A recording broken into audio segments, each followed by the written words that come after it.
நமக்காக ஒரு ஒரு விருந்தில் ஒன்று வைக்கிறாங்க. வைக்கிற விருந்து வந்து நமக்கு பிடிக்காத விருந்தாக இருக்கும், உணவாக இருக்கும். விருந்தில் வைக்கும்போது என்ன செய்யணும், நீங்கள் பிரியாணி வைப்பாங்க, உங்களுக்கு சிக்கன் பிடிக்காது. ஆனால் கல்யாண விருந்து அழைச்சிருப்பீங்க, அந்த விருந்து எல்லாம் பிடிக்கும்னு சொல்ல முடியுமானா முடியாது. ரசூலுல்லாவுக்கு சில உடும்பு பிடிக்காது. ரசூல் ஸல்லல்லாஹு அலைஹி வஸல்லம் வந்து உடும்பு வச்சா என்ன செய்வாங்க, அப்படி அருவருப்பாக பார்ப்பாங்களாம்.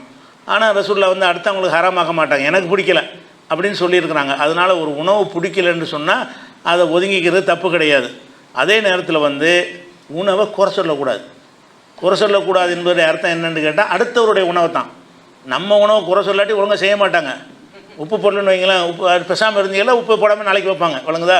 அப்போ மனைவிக்கு சொல்ல வேண்டியது நம்ம கண்ட்ரோலில் உள்ளது, நம்ம கண்ட்ரோலில் உள்ளது நமக்கு நாமே சொல்லிக் கொடுறது. உணவை குறை சொல்வதில்லை என்றால் அந்த தயாரிப்பு முறையில் குறை இருந்தால் சொன்னால் தானங்க திருத்திக்கிடுவாங்க. இது எதுக்கு சொல்கிறாங்கன்னா, வேறு இடத்துக்கு போகும்போது உங்களுக்கு ஒருத்தங்க விருந்தாக அழைச்சிட்டாங்க, உப்பு அள்ளி கொட்டிட்டாங்க, முட்டியில் பெசாமல் சாப்பிட்டு வந்துடணும், எனக்கு தான் நம்ம விடாது, ஏதோ கொடுத்துட்டாங்க, இப்போ தப்பி தவறி உப்பு ஜாஸ்தியாக போட்டிருப்பாங்க, அதில் உப்பே போடலை, நெய்யை ஜாஸ்தியாக ஊற்றிட்டாங்க, நெய்யை கம்மியாக ஊற்றிட்டாங்க அப்படின்னு இருக்குமானால் பெசாமல் சாப்பிட்டு வரணுமே தவிர, அது நீங்கள் அடுத்த இடத்துக்கு போயிருக்கிறீங்க, அங்கே என்ன செஞ்சிடக்கூடாது, குறை பிடிக்காட்டி சாப்பிடாமல் இருக்கலாம். குறை சொன்னது இல்லைன்னு வர்றதெல்லாம் எதுக்கு வருதுன்னு கேட்டால், அவங்க வேறு இடத்துல போய் சாப்பிட்றதுக்கு தான். வேறு இடத்துல நீங்கள் சாப்பிட போனீங்கன்னு சொன்னால் அது நம்ம குறை சொல்கிறது, அவங்க வருத்தப்படுவாங்க. நம்ம குடும்பத்தில் இருந்தால் வருத்தப்பட மாட்டாங்க, திருத்திக்கிடுவாங்க. என்ன உப்பை ஜாஸ்தியாக போட்டு நான் கம்மி பண்ணி போட்டு நாளைக்குன்னு சொல்லி மனைவிட்டு சொல்ல தானே செய்வோம். சொன்னால் தானே இதே மாதிரி நாளைக்கு சமைக்க மாட்டாங்க.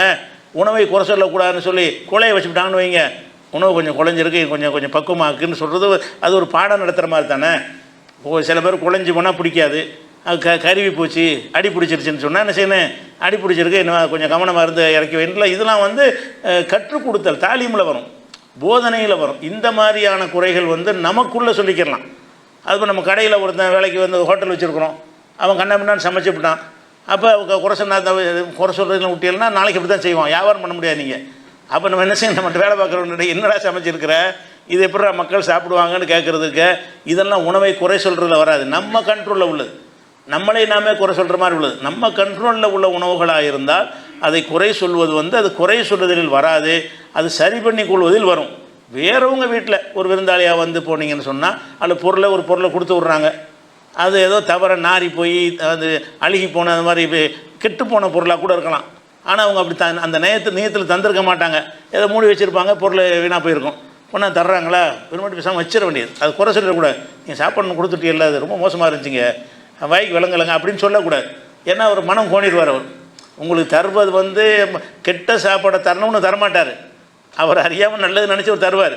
அப்போ நம்ம எதை பார்க்கணும்னா அன்பை பார்க்கணுமே தவிர அந்த பொருள்களை என்ன செஞ்சிடக்கூடாது, எந்த மாதிரி இருந்தாலும் குறை சொல்லக்கூடாது. ஆனால் நீங்கள் பார்த்தீங்கன்னு சொன்னால் கல்யாண வீட்டில் இதே குறை தின்றுக்கிட்டு இருக்கும்போதே குறை, கொஞ்சம் நெய்யை கூட ஊற்றிட்டாங்க, நெய்யை கம்மி பண்ணிட்டாங்க, இன்னொரு அரை கிலோ அதிகமாக போட்டால் நல்லா இருக்கும்.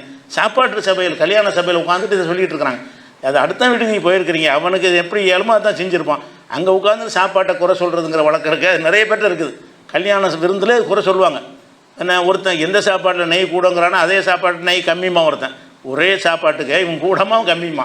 அப்போ ஒவ்வொருத்தன் நாக்கு ஒரு மாதிரியாக இருக்கும், அம்புட்டு பேருக்கும் செஞ்ச மாதிரி செய்ய முடியுமா, எல்லா நாக்குக்கும் தகுந்த மாதிரி தயாரிக்க முடியாது.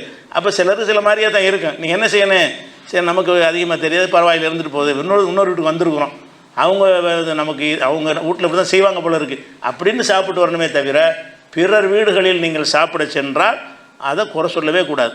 நம்ம வீடுகளில் செஞ்சால் அது குறை சொல்லித்தான், குறை சொல்கிறதுன்னு அது குறை சொல்கிறதுன்னு சொல்ல மாட்டாங்க யாருமே, அது திருத்தருன்னு சொல்லுவாங்க. நம்ம வீட்டுக்குள்ளே தப்பு நடந்தால் என்ன திருத்தரமில்ல, இப்படிலாம் செய்யாது, அது மாதிரி செஞ்சுக்கிறங்கன்னு சொன்னால் சாப்பாட்டை ரசூலில் குறை சொல்லக்கூடாதுட்டாங்கன்னு இதை மனைவிமாரெலாம் கேடயமாக்கிக்கிட்டு அப்படி செஞ்சிடக்கூடாது. வாங்குதா, சாப்பாட்டை குறை சொல்லக்கூடாதுன்னு எதுக்கு தான், வேற ஆளுகள் நீ வந்து ஒழுங்காக செஞ்சால் தானே அவனுக்கு திருந்தணுமா இல்லையா, நல்ல சாப்பாடு சமைக்கலைன்னா சொல்லித்தானே காட்டணும். அதனால் சாப்பாட்டை குறை சொல்லக்கூடாது என்பது வந்து இருக்கிறது. ஆனால் பிடிக்காத உணவுகளை வந்து சாப்பிடாம வந்துடணும். இந்த உடம்பு சாப்பிடலன்னா என்ன செய்யலை, ரசூலில் கையை எடுத்துக்கிட்டாங்களே தவிர இதெல்லாம் மனுஷன் சாப்பிடுவானா அப்படின்னு ரசூலில் கேட்கலை. அவங்க சாப்பிடலை, உடம்பு கொண்டாந்து வைக்கிறாங்க, அவங்க சாப்பிடல. ஒருத்தர் கேட்குறாருப்பா ஹராமானு, ஹராமலாம் இல்லைப்பா எனக்கு பிடிக்கல நீ சாப்பிடுங்க அப்படின்னு ரசூலுல்லாஹ் சொல்கிறாங்க. அதனால் பிடிக்காத உணவு தந்தால் கூட அதை சாப்பிட்ணுன்னு கட்டாயம் கிடையாது. விருந்துக்கு வந்துட்டோம் சாப்பிட்டு தான் ஆகணுன்னு கிடையாது, பிடிச்ச ஏதாவது அதை சாப்பிட்டுவாங்க. 10 விஷயம் வச்சுருப்பாங்க, 3 விஷயம் பிடிக்காமல் இருக்காது, அதை தொடாதீங்க. பிடிச்ச விஷயத்தை செய்யுங்க, சாப்பிட்டுவாங்க. எல்லாமே பிடிக்காத இருந்தால் கூட சாப்பிட்றோம்னு நடிச்சிட்டு வாங்களேன். ஒன்றுமே வச்சா நம்ம விரும்ப சாப்பாடாக இருக்குது, இது மாதிரி சாப்பாடு நமக்கு இறங்கவே செய்யாதுன்னு இருந்தால் அங்கே காட்டினா முகச்சொலிப்பு தானே ஏற்படும்.